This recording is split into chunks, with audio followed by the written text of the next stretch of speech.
Hello everybody, how's it going? My name is Sam, and today I want to welcome you to the first lesson of Slovak. So, in the first lesson, we're going to be talking solely about phonetics. In the second lesson, I'm going to mix a bit of phonetics and grammar, because we're going to be learning how to read and write Slovak. Slovak is a very new language, which is going to be very good for you learners, because that means that a lot of stuff has been modernized, standardized, and things like that. What that means is that Slovak doesn't have a lot of exceptions at all. A lot of the exceptions fall under some certain rule. You will see what I mean later on. But yeah, Slovak is a very simple language to pronounce, to read, and to write. To write, it's easy because we use the Latin alphabet, which is used by a lot of languages. And next, the pronunciation part is easy because Slovak is a phonemic language.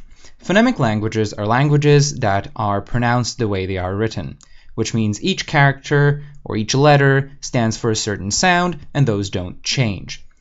So Slovak has very little exceptions to this. There are only a handful of exceptions, and you will learn them very fast. And the best thing about those exceptions is they're such subtle sound changes that even if you don't learn them, you will still sound very natural, and to be honest, you can only learn them from your interest. So, let's get started. First, about the alphabet. The alphabet in Slovak is called abeceda, which does not have any wacky, weird translation, which you will see later with different names. But yeah, the Slovak alphabet consists of 28 letters, with 6 vowels and 22 consonants. In this first lesson, we're going to learn about vowels and how to pronounce the vowels. So, in Slovak, we call vowels samohlasky, which literally means alone sounds. We call them alone sounds because when you pronounce them, your mouth is left alone. It's left open, or you can just hold the sound forever with your mouth open. So these are the 6 basic vowels. We have 5 sounds for these 6 basic vowels. Now you might be confused. How can 6 vowels have 5 sounds? The letters that you see on screen right now are the short vowels, and I will pronounce them for you right now. The first one is A, second one is E, third is I, fourth is O, fifth is U, and the last one is E, the same as the third one. So the third and the sixth vowel are the same. So what's the difference, you might ask? Well, that is a bit to do with writing Slovak, and we will get to that in a later lesson, the next lesson to be precise. For now, don't worry about the difference between them. They sound exactly the same. So, now we have this little mark which you can add on top any of the 6 basic vowels. This is the lengthener mark, called dlžeň in Slovak. You will notice it right there is sitting on top of an L, and we will talk about that in the next lesson, and also we'll talk about the other 2 marks on the Z and N letters that make them sound different. So, what this lengthener mark does is it just extends the vowel sound to approximately double the length. So A becomes A, E becomes E, I becomes I, O becomes O, U becomes U, and I becomes I. So, that is not everything. We have one more vowel. This vowel is one of my favorite vowels. This is E.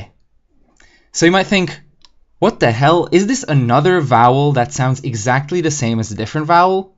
Yes it is. This is prehlasované A, which is the same as the German A umlaut, which is just an A with 2 dots on top of it.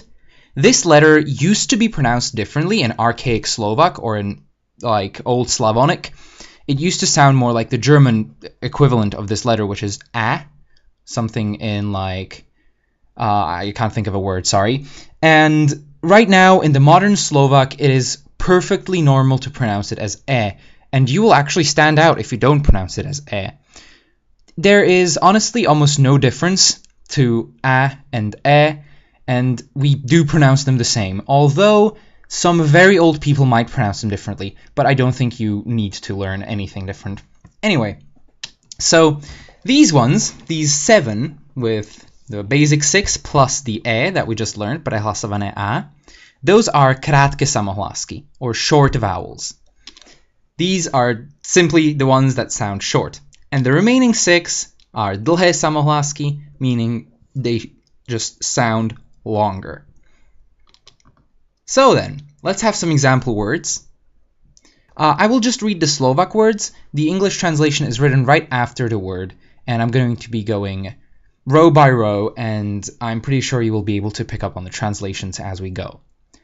A, auto, ahoj, aniel, erb, eso, električka, I, iný, iskra, ihla, o, on, obzor, obrad, u, ucho, ulica, ujo, I, y, e, peť, meso. Now you might have noticed that I put the accent in the words. In Slovak, the accent is simply put on the first syllable. There are a few cases at which we don't put the accent at the first syllable, but the most common pronunciation is to put the accent on the first syllable of every word. So that is easy. Slovak pronunciation for you is going to be really easy. Now, make sure to really put the accent on the first one and not on the second or third syllables because it'll sound very iffy. For example, let's take the word električka, which means tram, and let's try pronouncing it oddly. So we have električka. It sounds drastically different just by shifting the accent from ele to tri. Električka. Električka.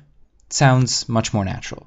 For those of you wondering what is a tram, this is a tram. Especially us people living in Bratislava, we are very proud of our trams, but at the same time we hate them because of the public transport system. So the trams are pretty much the backbone of the public transport system in Bratislava. They operate through pretty much half the city, and we have recently opened a new track, and we've gotten new tram cars, as you can see on the picture, and we're kind of proud about that. But there's a lot of changes going on right now, and people don't like it because their commutes change. So then I wanted to point out the word ini, which is the first word in the third row. You can see there that there's the short e and the long e, the different one, and the word just sounds as if the second e wasn't changed at all. So it's just ini. You see there's no difference in pronunciation, and I want you to ingrain that in your minds that the two I's don't have different pronunciations. Similarly, words like peť and erb, notice that the prehlasované a and the e sound the same. So ingrain that in your mind that those are 4 letters to represent 2 sounds. Now I have a little bit of a comparison between short and long vowels. So I've tried to find words with similar roots or similar characters just so that you can see the difference much clearly. But it's very hard, so I just have a few. The English translations, once again, are written on screen. For a versus a, we have ani, páni. E, extrém, extrém. I, pila, píla. O, voda, óda. U, múr. Mi, míval. Once again, notice the 2 E's are the same. Also, prehlasované a, or the A with 2 dots above it, does not have a long equivalent. We only use the normal lengthened E sound. Now for diphthongs. For those of you that don't know, diphthongs are combinations of usually vowels that start at one sound and end with another sound. For example, the Russian ya is a sort of diphthong. And in Slovak we have 4 diphthongs. 3 of these are just 2 letters written after each other, and for the 4th one we have a special symbol. So, the symbol on top of the O, for those of you interested, I won't put this in the video as in text, is called wokań, and that word is literally never used. We call the thing on top of it the roof, colloquially. And I will go over the diphthong sounds right now. Diphthongs are kind of important because instead of, especially in the first three examples, instead of pronouncing the vowels separately, as in I, A, you make the sound stick together, as in ia, ia, ia. Then we have ie, ie,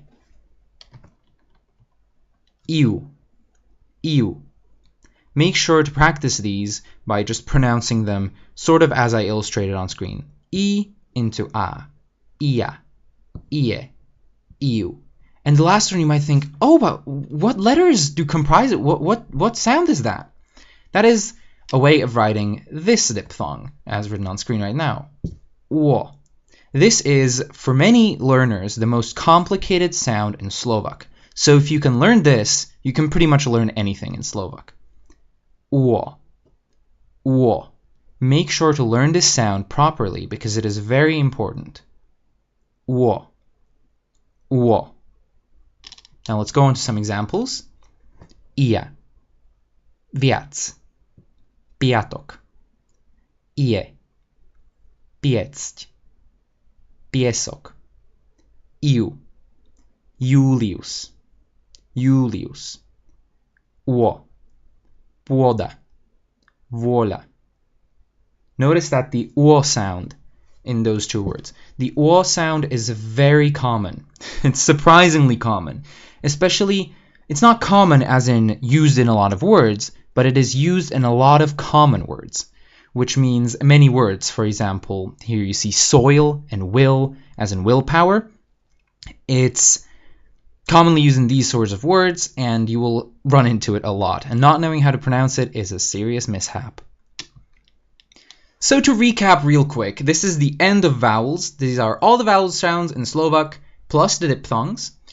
So here's a little chart showing how, usually if you see a chart with Slovak pronunciation, this is how you will see it laid out. We have samohlásky, or vowels, krátke and dlhé, which are short and long consonants, and there they are laid out. A, e, I, o, u, I, a, e, I, o, u, I. That's it for this lesson. Thank you for watching. Thank you for listening. I hope you learned something. If you have any questions, drop them in the comment section below. Give this video a like and subscribe to my channel for more. And if you are interested in private tutoring in Slovak, or if you want conversation lessons, I can offer those. Just write me an email. My email address is in the description box below. I'm looking forward to the next video, and I hope you are too. Until next time, goodbye.